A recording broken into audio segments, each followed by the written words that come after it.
Vai galma āksts ar šo pasludina Ukrainas režīma kapitulāciju, spriediet paši.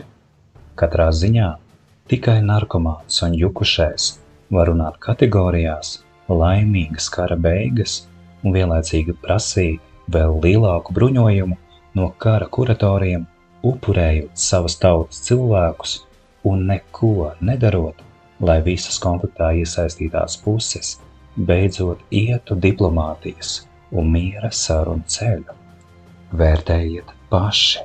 Зеленский уже на камеру стал признаваться, что счастливого конца для киевского режима не будет. All of us want to have success and happy end. First of all, it's not a movie, it's not one hour and a half. It's about counteroffensive. It's not the movie with the happy end. We will not have happy end. We lost a lot of people. No happy end. That we have to recognize it.